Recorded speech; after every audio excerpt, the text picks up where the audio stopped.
ఒక చిన్న విజ్ఞప్తి చేయాలనుకుంటా ఉన్నా నేను.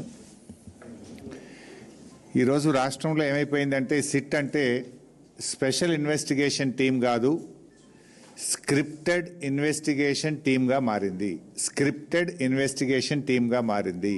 ఎందుకంటున్న మాట అంటే పొద్దున్నుంచి నేను కూర్చొని ఇక్కడనే పార్టీ కార్యాలయంలో కూర్చొని చూస్తూ ఉన్నా. మీడియాకు కొన్ని లీకులు వరుసగా మీకు కొన్ని లీకులు ఇస్తూ ఉన్నారు. ఎవరు ఇస్తున్నారు? What is the authenticity of the leak?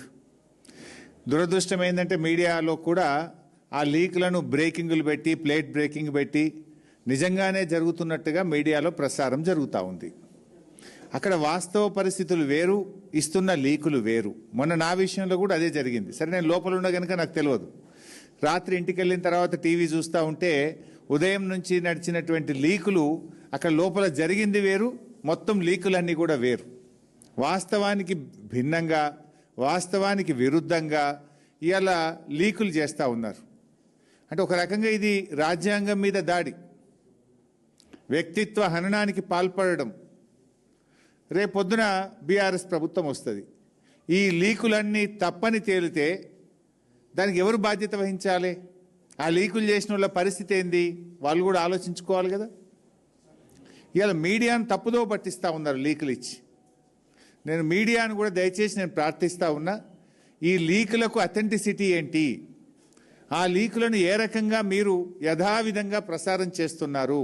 దయచేసి ఒక్కసారి వాటిని క్రాస్ చెక్ చేసుకోవాలని నేను కోరుతా ఉన్నా. నేను పోయొచ్చిన తర్వాత కూడా మీడియాలో చాలా వచ్చినాయి ఆ రోజు, నెక్స్ట్ డే పత్రికల్లో కూడా. అందులో 90% సత్యదూరమైందే. మాకేందంటే మీడియాతో బాగుండడం అలవాటు. డిఫమేషన్ వేయాలి, వేస్తే ఎవరు మీద వేయాలి? ఆ లీకులు ఇచ్చినోడేమో తెలియదా, పత్రికనేమో ముంగట కనబడుతుంది. We don't want that. We want to have a fair relation. So kindly we appeal to you. ఈరోజు కేటీఆర్ గారిది నేను ఉదయం నుంచి చూస్తూ ఉన్నా, పదే పదే తప్పుడు లీకులు ఇస్తూ ఉన్నారు. లోపల ఏదో జరిగిపోతున్నట్టు క్వశ్చనేర్ మొత్తం వరుసగా 10 క్వశ్చనేర్లు పంపింది మీ అందరికీ. నేను కూడా ఒక మీడియా మిత్రుడు చూపిస్తే చూశాను. ఏదో నిజంగానే ఈ క్వశ్చనేర్ అంతా అడుగుతున్నట్టు, ఇవన్నీ కేటీఆర్ గారిని ప్రశ్నిస్తున్నట్టు, ఉక్కిరి బిక్కిరి అవుతున్నట్టు, అన్ని తప్పుడు వార్తల్ని లీక్ చేస్తూ ప్రభుత్వం ఈరోజు రాజకీయాలు చేస్తూ ఉంది. ఈ లీక్ వార్తల విషయంలో లీకు రాజకీయాలను తీవ్రంగా ఖండిస్తూ ఉన్నా. విచారణ అంటూ డ్రామాలాడుతూ మరోవైపు కట్టుకథలతో మీడియా ట్రయల్స్ నడపడం అనేటువంటిది రేవంత్ రెడ్డి పిరికితనానికి నిదర్శనం. చేతగానోడు చేస్తాడు ఇట్లాంటి పనులు.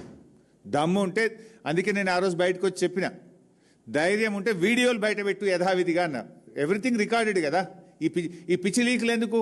యాజ్ ఇట్ ఈస్ వీడియో బయట పెట్టు. Why are you doing media trials?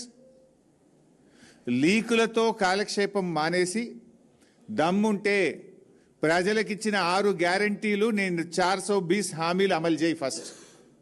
ఈ లీకులతో ఎంతకాలం నడుపుతావు గవర్నమెంట్ను? ఇప్పటికీ 2 ఏళ్ళు 2 నెలలు అయింది. ఇంకా లీకు రాజకీయాలేనా?